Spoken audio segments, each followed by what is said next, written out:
There's hope on our side, but let's be honest. Britain has been in a relative state of turmoil over the last few years, hasn't it? The rapid depletion of council housing, budget cuts on the NHS, restrictions on venue licenses, and some of our most precious clubs closing down. We need a bit of rebellion in our lives. During the junior doctor strikes in 2016 and amidst the Save Our NHS campaigns, a clothing brand named BANGER printed a limited run of t-shirts emblazoned with the NHS logo and the Nike tick.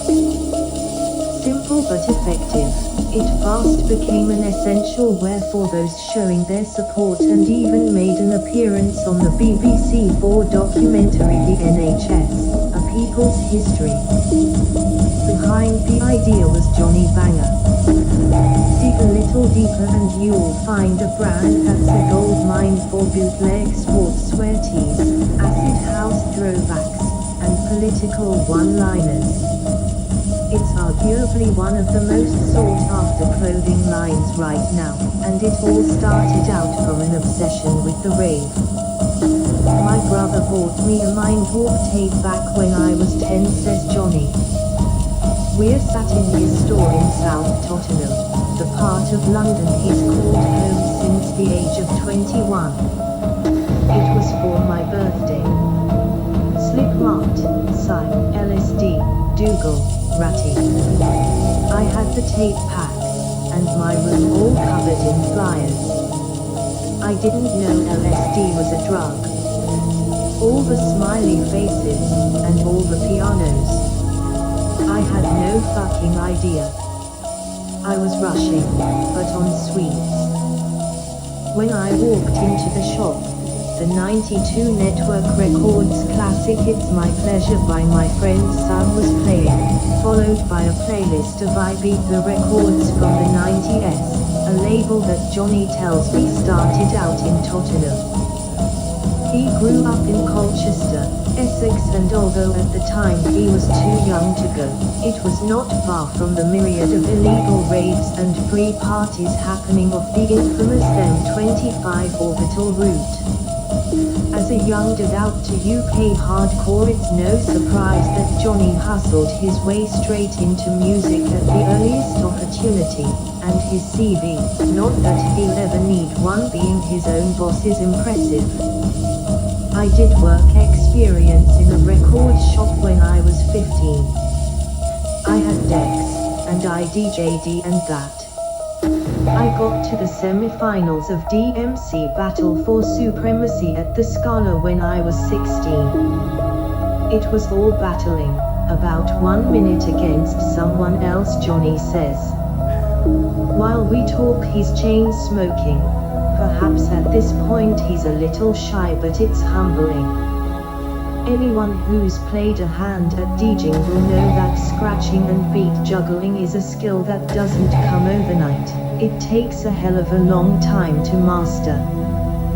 From bedroom DJ to almost DMC champion and local pub hero, his first gig was at the Furnace and Firkin on Colchester High Street next to the Hippodrome, no less.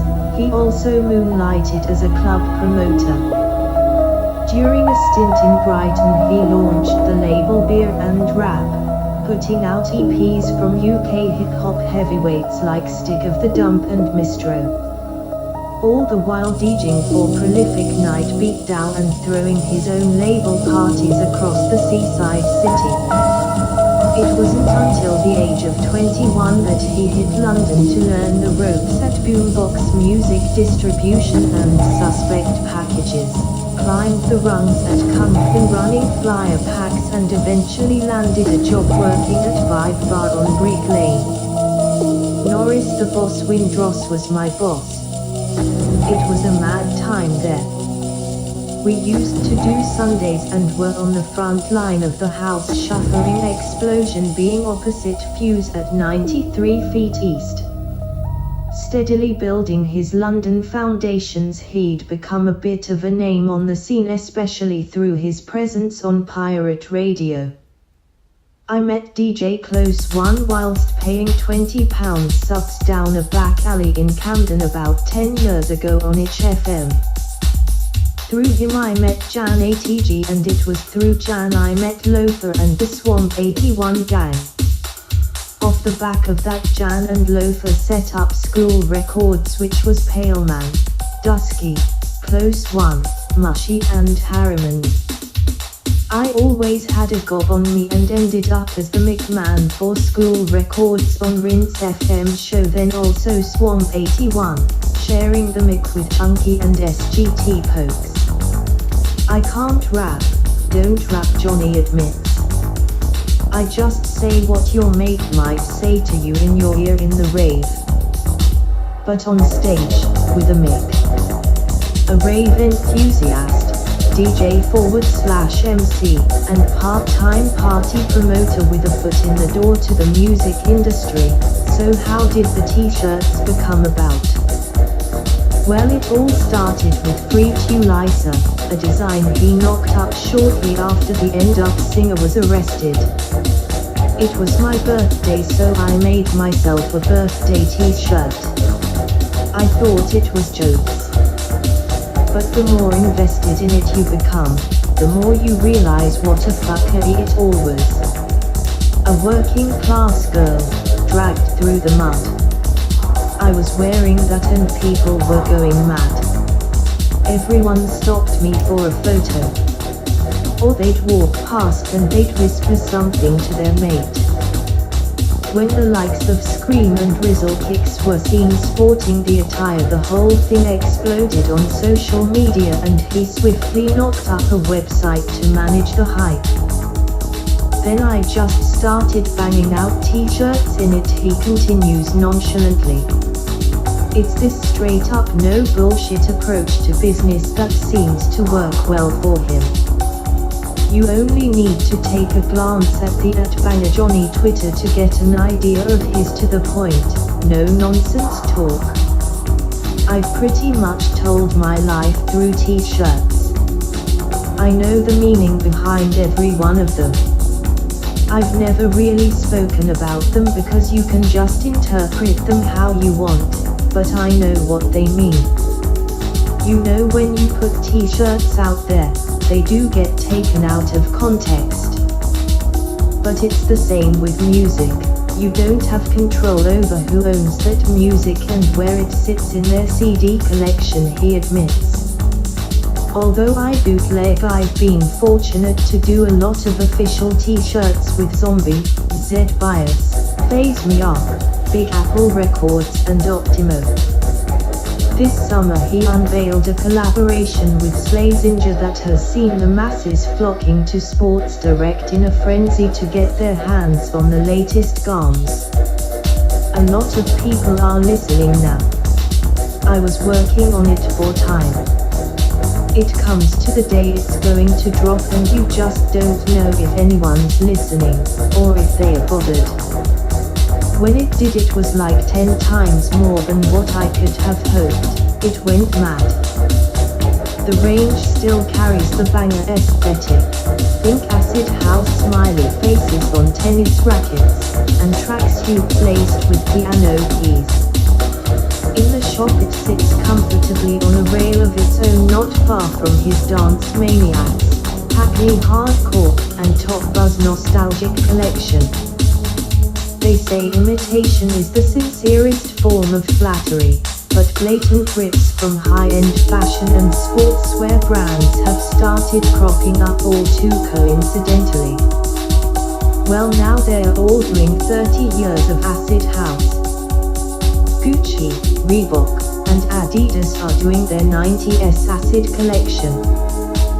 That fucking lot don't even go to raves. All their lookbooks and videos to promote it, they've literally dressed people up like Victorians. Take the sample then present it in the modern day. They've just put a crusty camera on them, dressed them in all 90s stuff like it's 1990, and set up a fake rave. It's fucking bollocks, he says. Although in fact he's not too bothered about it.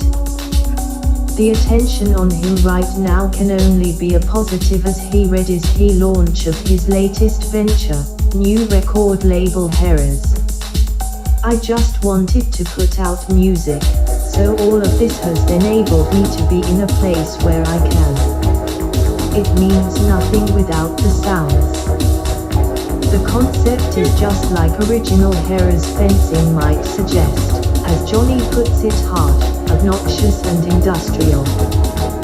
He asks me if I'd like to hear some, and of course I say yes. True to the description, they stagger the lines of full throttle electro, UK hardcore and techno. One of the tracks is a stripped back affair with detuned kick and a sample reminiscent of H.S. The House of God. One thing they all have is common is serious attitude, and that they are all made for the rave. The best thing about doing the record label is that I finally get to soundtrack what the t-shirts sound like, he says. The artists involved will remain ambiguous, so it operates more like a collective. The first limited run of vinyl is set to drop this November, and he's got DJs hounding him for a copy already. Just like the demand for his teas, here's something that people are already buzzing to get their hands on. Banger has been putting on parties in London for as long as I can remember. He's booked Dusky to play in Dalston basements and hosted a golf sale festival takeover featuring garage legend 187 Lockdown, Benny Ill, and an 80s set from Plastician. Always ahead of the curve, his most recent party was at The Cause, the new community-led nightclub in Tottenham that's set to be one of London's nightlife saviours. His mega rave was free entry all night long with a lineup of local heroes including Loafer, Zinc, Willow, Billy Nasty, Benton, Tasha and more. For HERAS he's plotting to go back to the free party culture, illegal raves in a field with massive speaker stacks and no rules. Johnny's ideas might throw a middle finger up to the law, but they have an all-inclusive policy for the people. Right now his work is riling up fashion houses, public figures, politicians, and all the media attention is adding fuel to the fire. I've made sure I don't let everything else fall by the wayside, he says. I'm sitting on the next sports banger collection and just waiting to get that right. There's more Slazenger bits ready, I'm just waiting for samples. The records are there. He shows me the delivery, just enough pat on the back tees featuring EastEnders Pat Butcher now with colour changing. Johnny doesn't take himself too seriously. He's a tearaway rebel with a brand that has inadvertently become the most essential rave gear on the market. Through fashion and music he's started a trend, let's say movement, and sports banger and HERAS are at the helm. Bring forth the mayhem.